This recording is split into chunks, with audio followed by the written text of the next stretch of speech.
Hi ಎಲ್ಲರಿಗೂ ನಮಸ್ಕಾರ. ಶ್ರುತಿ Tukaram YouTube ಚಾನಲ್ಗೆ ಸ್ವಾಗತ. ಇವತ್ತು ಪ್ರೋಟೀನ್ ರಿಚ್ ವೆಜಿಟೇಬಲ್ ಪಲ್ಯ ರೆಸಿಪಿ ಹೇಗೆ ಮಾಡೋದಂತ ಹೇಳ್ತೀನಿ ರೀ. ಫಸ್ಟಿಗೆ ಒಂದು ಕಡಾಯಿ ತೊಗೊಂಡಿನಿ ರೀ. ಅದಕ್ಕೆ ನೀವು 3 ಸ್ಪೂನ್ ಎಣ್ಣೆ ಹಾಕೋರಿ. ಆಮೇಲೆ ಜೀರಿಗೆ ಹಾಕೋರಿ. ಇದು ಹೆಚ್ಚು ಪ್ರೋಟೀನ್ ಉಳ್ಳ ಏನಾಗಿರ್ತೈತೆ ರೀ, ಪಲ್ಯ ಆಗಿರ್ತೈತೆ ರೀ.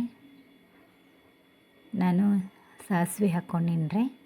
ಅದು ಚಟಪಟ ಅಂದಮೇಲೆ ನಾವು ಅದಕ್ಕೆ ಕರಿಬೇವು ಮತ್ತು ಸ್ವಲ್ಪ ಉಳ್ಳಾಗಡ್ಡಿ ಹಾಕ್ಕೊಂಡು ಸ್ವಲ್ಪ ಫ್ರೈ ಮಾಡ್ಕೊರಿ. ಸ್ವಲ್ಪ ಫ್ರೈ ಮಾಡ್ಕೊಂಡಾದ್ಮೇಲೆ ಖಾರ ಹಾಕೋರಿ. ನಾನು ಬರೀ ಇಲ್ಲಿ ಮಸಾಲೆ ಖಾರ ಹಾಕ್ಕೊಂಡಿನಿ ರೀ. ನೀವು ಬೇಕಾದ್ರೆ ಗರಂ ಮಸಾಲ ಹಾಕ್ಕೋಬೋದು ರೀ.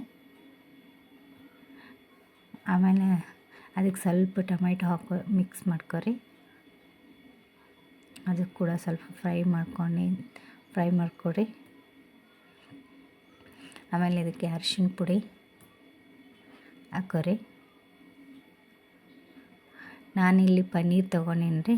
ಅದು ಸ್ವಲ್ಪ ಬಿಸಿನೀರನ್ನ ನೆನೆಯಾಕಿಟ್ಟು ಆಮೇಲೆ ಇದಕ್ಕೆ ಹಾಕೋರಿ ಪನ್ನೀರು.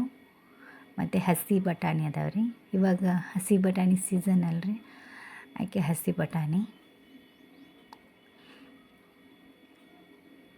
ಈ ಥರ ಫ್ರೈ ಮಾಡ್ಕೊಂಡಿಂದ ಆಮೇಲೆ ಇದಕ್ಕೆ ರುಚಿಗೆ ತಕ್ಕಷ್ಟು ಉಪ್ಪು ರೀ.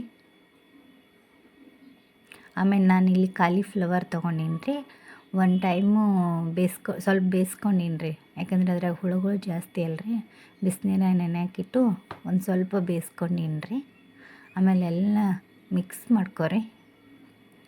ಮಿಕ್ಸ್ ಆದಮೇಲೆ ಅದಕ್ಕೆ ಸ್ವಲ್ಪ ನೀರು ಹಾಕಿ ಒಂದು 5 ನಿಮಿಷ ಕುದಿಯೋಕೆ ಇಟ್ಬಿಡ್ರಿ. 5 ನಿಮಿಷ ಕುದಿಯೋಕಿನ ಇದು ಪ್ರೋಟೀನ್ ರಿಚ್ ವೆಜಿಟೇಬಲ್ ಆಗಿರ್ತೈತೆ ರೀ. ಇದು ಚಪಾತಿ, ಪೂರಿ ಮತ್ತು ರೊಟ್ಟಿ ಅನ್ನೋ ಜೊತೆ ಚೆನ್ನಾಗಿರ್ತೈತೆ. ಆಮೇಲೆ ನಾನೇನು ಮಾಡ್ಕೊತೀನಿ ರೀ, ಇದಕ್ಕೆ ಸ್ವಲ್ಪ ಶೇಂಗಾ ಪುಡಿ ಹಾಕ್ಕೊಂಡಿನಿ ರೀ.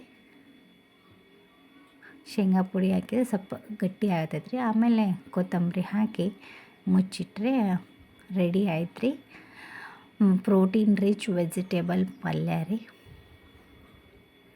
ವಿಡಿಯೋ ನೋಡಿದ್ದಕ್ಕೆ ಥ್ಯಾಂಕ್ ಯು ರೀ.